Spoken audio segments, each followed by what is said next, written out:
Welcome to What to Watch Wednesdays, hosted by someone's favorite film buff, Nathan. I love movies and I want to share that with you. From old originals to cult classics and foreign favorites, along with straight up drivel, WWW is your place for all things movies.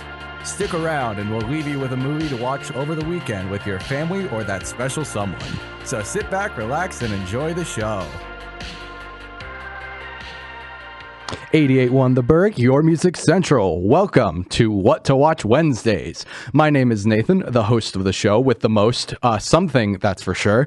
Welcome back, everybody. I hope you're excited as I am to be back on the air again, or in your case, listening to me be back on the air again. It's been a really long summer. I've actually missed this whole gig here at What to Watch Wednesdays, and I'm excited to get back to it. So, I hope everybody's first day of class was really smooth. No problems at all, except for the rain. That wasn't fun. I didn't like walking around in the rain, but aside from that, it was fine. I hope everybody is excited for an extremely bombastic way to get right back into the quarter, reviewing movies, talking about them, and sharing them with you guys. And I've got a really good pick to go exactly with that theme, because we're going to be talking about the most iconic trilogy of movies of all time. No, it's not Star Wars. Let me rephrase that and say one of the most iconic trilogies of all time, that being the Godfather trilogy. Godfather 1, which is just called The Godfather, Godfather Part 2, and then Godfather Part 3. There's a good reason for it. First of all, everybody and their mother has heard of Godfather before. If you haven't,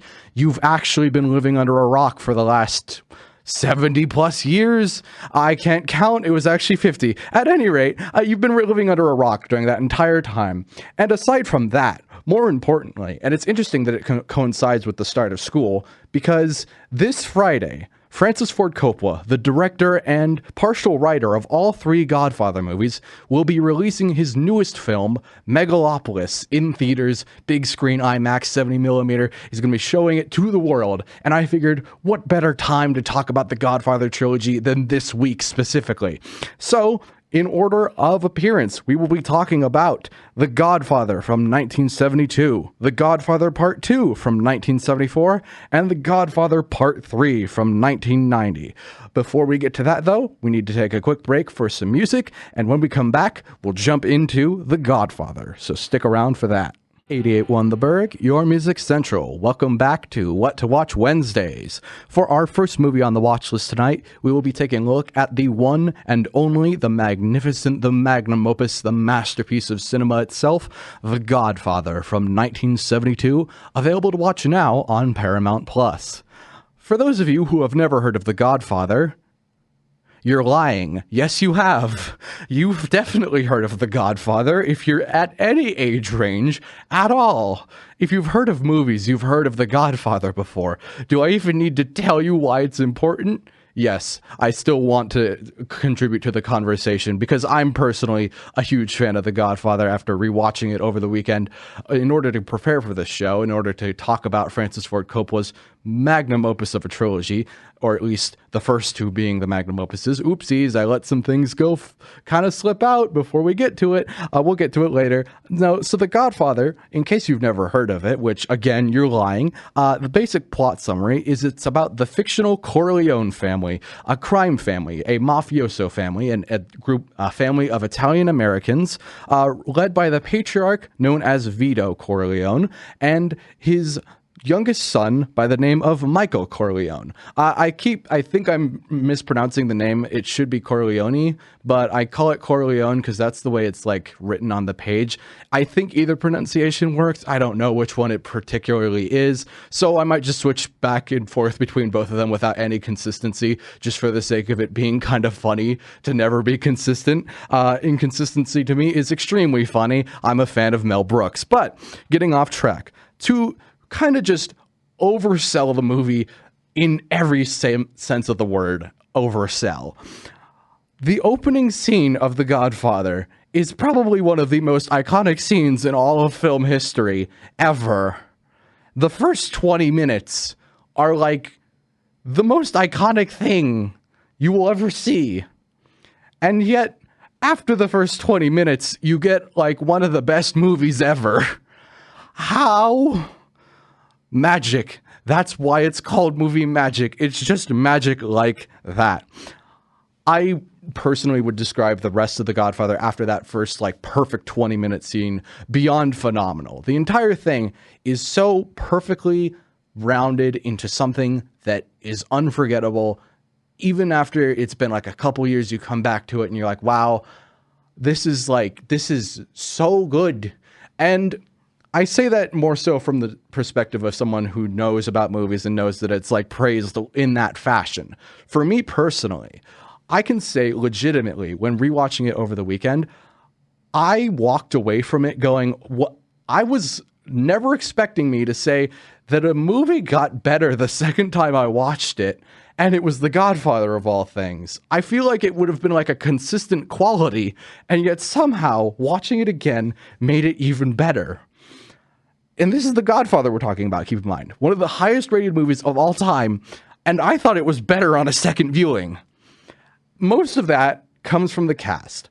I was blown away at how much I could actually remember the cast, or the ones I didn't remember, this newfound interest that I took in them.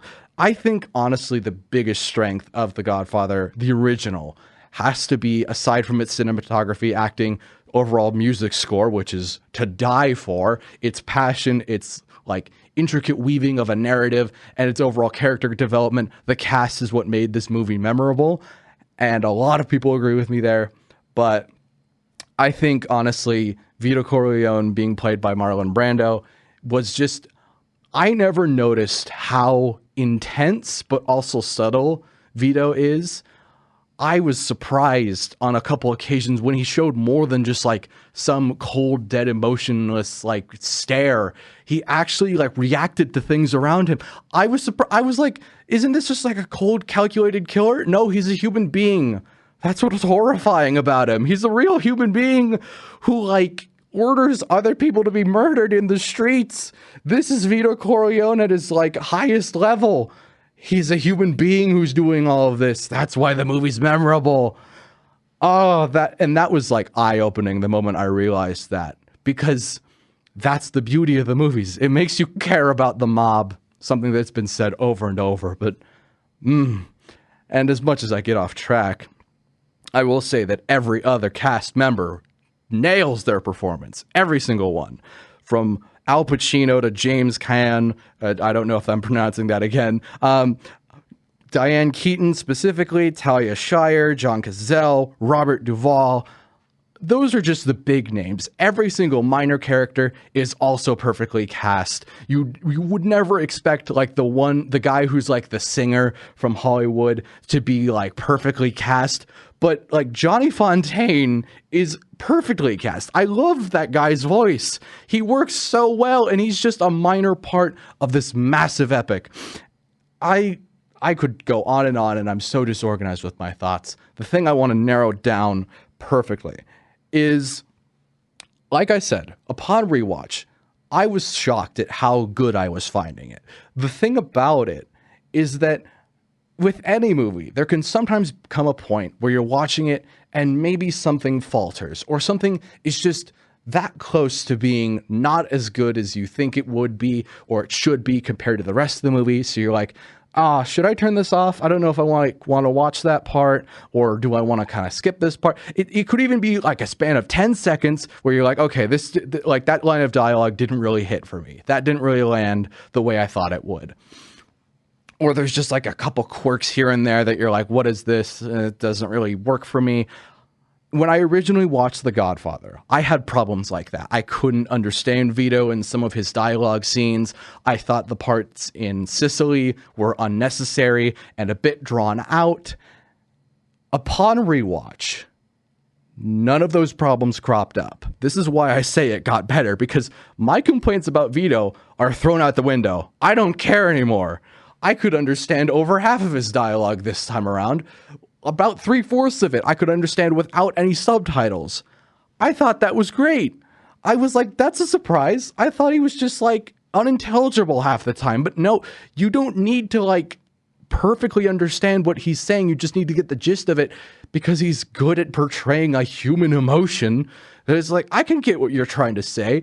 It's almost a vicarious thing. Marlon Brando has been resurrected and is communicating directly with me. I don't know how it works, but again, it's magic, and don't worry about it. Again, I want to hammer in that during no point during this movie did I feel the need or the desire or possible inclination to turn it off and go, man, I don't really need to rewatch this. I've already seen it once. I was like, no, I'm fine with just sitting here and taking it all in. I don't have to be like actively rooting or cheering in my mind the entire time it's playing, but to hold my intention the entire time, even when I take like an hour and a half long break in between to go do something else, because I kind of ran into some other issues over the weekend, personal stuff, whatever it was, for an hour and a half, I left the movie where it was. I came back, started it again, sat through the rest of it. Never once stopped. I was blown away at how seamlessly that worked, because not every single movie can survive that. Some movies can, some can't, but The Godfather was one of the few that did it perfectly.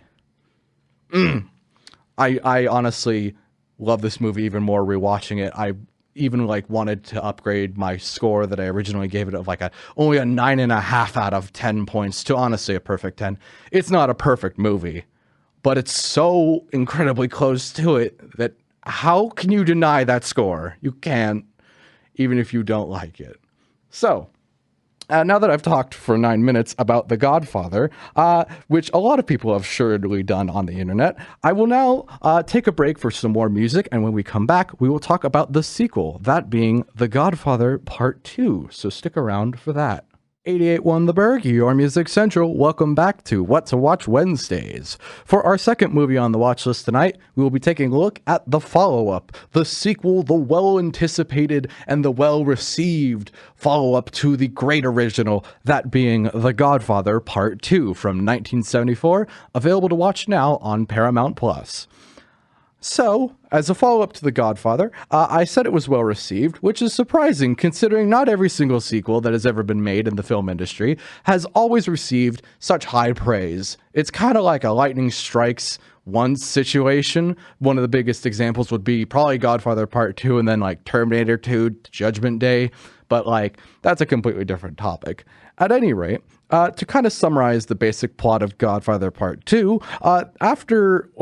before that, mild spoiler for the original if you've never seen it, which I don't know why you haven't. Why haven't you seen the original Godfather? At any rate, the basic premise is that after Michael takes over the Corleone family as the new head of the family, the new leader, the new Don, the new Godfather of the Corleone crime family, the empire starts to slowly crumble around him.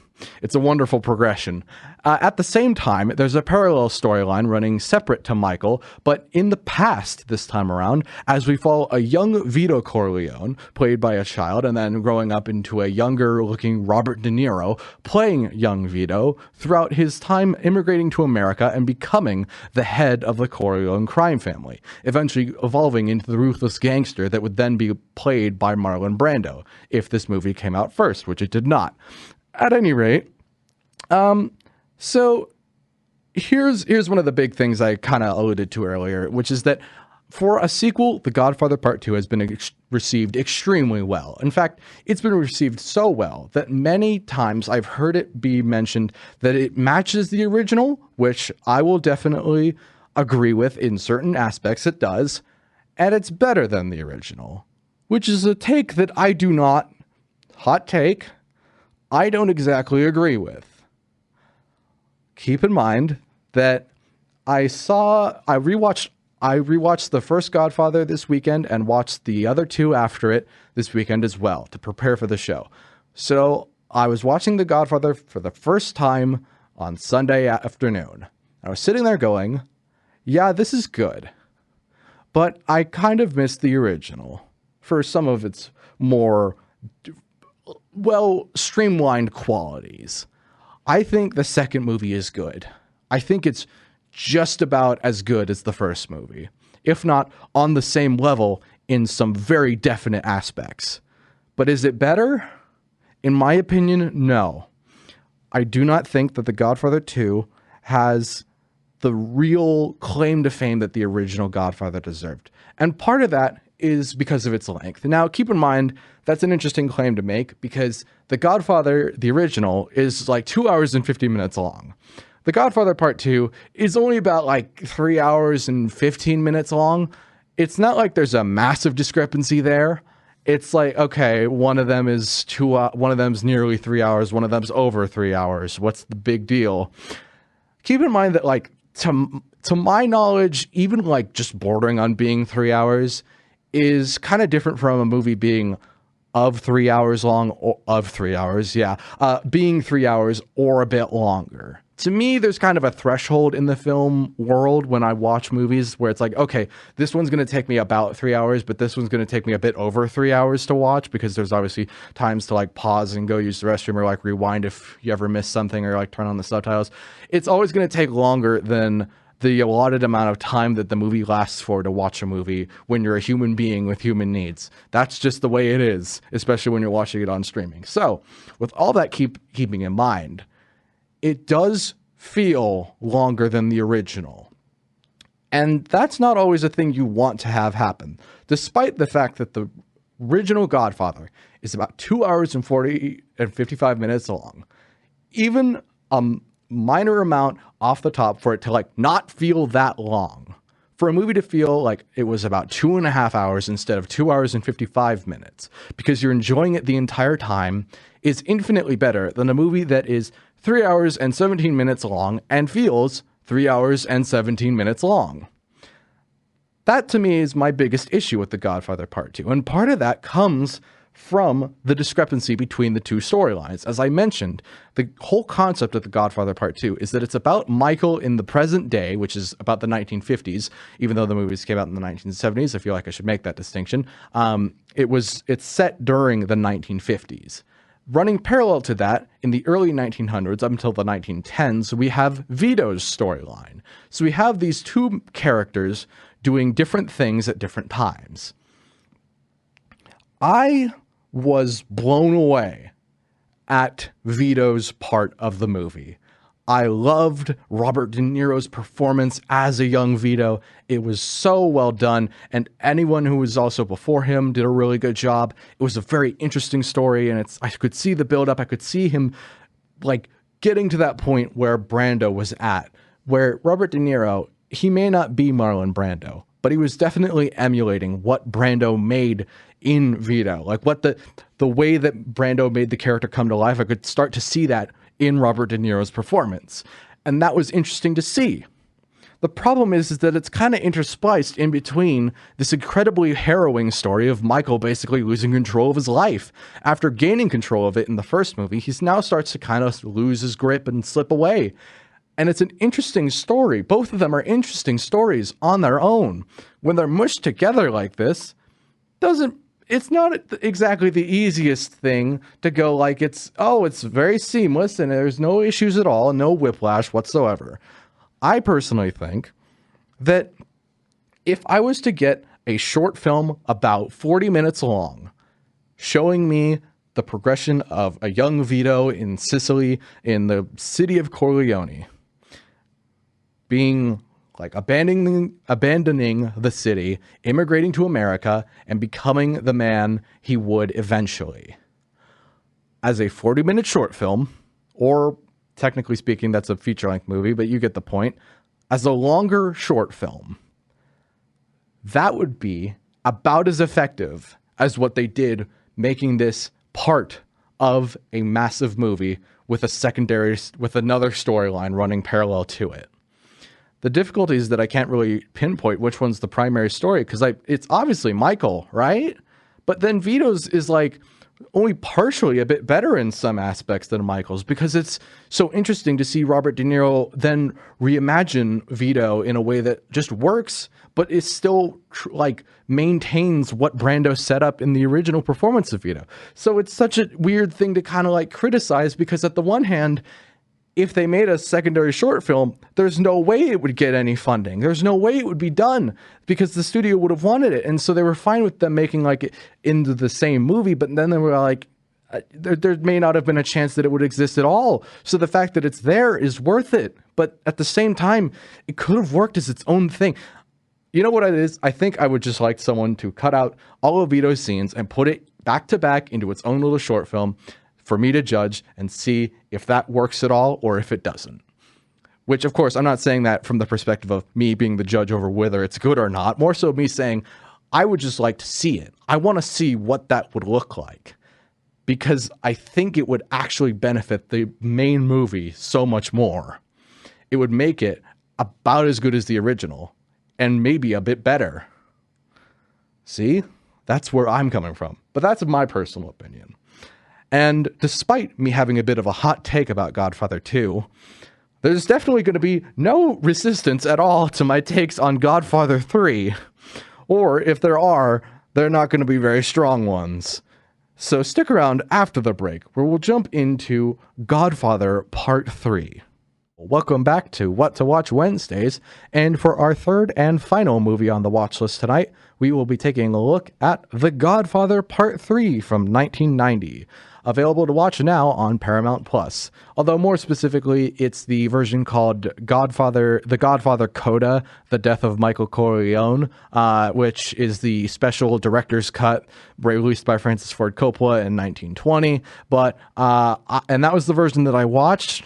And I think it's fine to watch that version. You don't really need to see the version that came out in theaters. It's longer. And honestly, when I finished watching this movie, I was like, man, if that was the director's cut, I'd hate to see what he thought was the unofficial version that they released in theaters, honestly. But I'm getting ahead of myself to kind of just go over the basic plot. You know how The Godfather 1 and Godfather Part 2 are kind of closely connected to each other. They're kind of follow up almost directly after each other. So this one takes place 2 decades after Part 2. Yeah, I kind of threw a curveball there. 2 decades after the fact, an old Michael Corleone is attempting to make his family business legitimate while dealing with family drama of his children being grown up and his ex-wife Kay still being in the mix because they're separated at this point, and his nephew Vincent barging in and going, hey, Uncle Mike, I want to be the new Godfather. Can we go back to doing crime now? When he's in the middle of trying to legitimize his business with the Pope. That's legitimately part of the plot. It does have involvement with the Pope in the 1970s, or at least I think the movie was set in the 1970s. I didn't care enough to look for this one because, objectively speaking, The Godfather Part III is the worst one in the trilogy. I don't want to give it too many allowances. And I don't really care enough for this one. For the other two, yes, I definitely care. This one, not so much. And I think that's a pretty universal opinion. If you've seen the original Godfather, you've seen Godfather Part 2, watching this just is severe whiplash. You're like, what were they thinking here? This doesn't feel like the right kind of thing. Part of it is that there was an expectation built up with it being called Part 3, for it to be a direct sequel to Part 2, and for it to be kind of centered around that idea. And Francis Ford Coppola never intended for that, and Mario Puzo, the original author of the Godfather novel that started it all, didn't intend for that either. They wanted this to be an epilogue. That doesn't really excuse it, because even as an epilogue, it still sucks. But give them at least that allowance. It wasn't intended to fit as well as the other two, alongside the other two, so at least give them a pass on that. It feels like an epilogue. But the thing about an epilogue is it still needs to have a good story. It still needs to be executed well for it to mean anything, for it not to seem like a corporate cash grab. And boy, does Godfather 3 drop the ball. First of all, one of the biggest things that people criticize about this movie is the fact that Francis Ford Coppola cast his daughter, who was at the time 19, I did the math, his teenage daughter, Sofia Coppola, in the movie to play Michael Corleone's daughter, Mary, right? So you see, 19-year-old, okay, she's in the movie, and people were like, this is nepotism. I don't see why they latched onto that when it's like, have you seen this? Have you seen her act? Have you seen her acting? Because I don't care if it's nepotism. That's just bad acting. It's not because it's nepotism. That's just bad acting. Sofia Coppola cannot act to save the movie, even if she tried. And I don't think she was trying. She was most likely a very, like, bored teenager who even described saying, like, I didn't want to act. I was just doing this as a favor for my dad. And it really shows. It really shows. But I can't excuse it because it sucks. It sucks so bad. I could go on and on about it. How much, like, I'll cut it down to this. Every time she spoke a line, I paused the movie. And I sat there in pain. I tried so hard to pretend like I was going in completely blind with no prior knowledge of how good the acting had been in the other two movies to know, oh, this is where I'm comparing it to. Even on its own merit, it was just a bad performance. And I tried so hard. But I can't talk about that forever or we're going to be here forever. So I have to move on. For it being the Redux version, the definitive cut of the movie, I was surprised at how weak it still felt. Because sometimes with the movie, you get a director's cut, and it's like, oh, this is the definitive version. This is the version that they want you to see. I don't watch a lot of director's cuts, but I know that's definitely a thing where I've heard that, like, oh, you can fix an entire movie with like some re-edits, some tweaks here and there. Biggest example would probably be the Snyder cut for people who haven't been familiar with this practice for a very long time. Like, I've heard that, like, the Snyder cut, the Zack Snyder version of Justice League is leagues better than the version they released in theaters. And I haven't watched it yet because it's 4 hours long, but that's a different story. The point around a director's cut is to market it as the better version or the more definitive version. And for Godfather Part III's case, they even said, oh, it's better than the original that was released in theaters. Again, I was like kind of annoyed by that signifier because I was like, okay, if that's how quote unquote good the director's cut is, I don't want to see the version that was released in theaters because that was just like a disgrace to the other two. It can't, if it gets worse, I don't want to see how much worse it gets. And part of it is not the movie's fault. Part of it is not Francis Ford Coppola's fault. Part of it is not Mario Puzo's fault. Part of it is nobody's fault except the studio, who wanted the Part 3 to be made. Because after 16 years, things had to change around. They had to try something. Or more so, Francis Ford Coppola only did it because he'd had some bad, like, financial failures with the previous movies, and he was like, okay, I'll do what works. I'll do something that I'm known for. But it's 16 years after the fact. So it's made in the 90s with clearly different technology, different styles, different values when it comes to making a movie. And it feels very out of place in that way where it feels like it's trying to emulate the first two movies, but with the technology of the 90s that just doesn't gel all that well. If you made this in the 80s, it would be more successful at trying to do something. But with it being in the 90s, it just, like, it's not that it's 16 years later. I legitimately think because it was made in 1990, that is the reason that the movie just feels so different from the other two. I tend to think of the eras of cinema in, like, decades, and the 90s were just so much different than the 70s. They were so different. I don't even need to, like, explain why. You know they are. That's how time works. That's how humanity has changed over time. The 90s were different than the 70s. And to kind of simplify it down, even with that allowance, with the understanding that it's an epilogue, with the full understanding that this was a director's cut of the movie, I still think Godfather Part III, without ever comparing it to the original two, is a below mediocre experience. I'm going to say that again. Without comparing it to the original two, it is a below mediocre experience. And that's the biggest shame to me.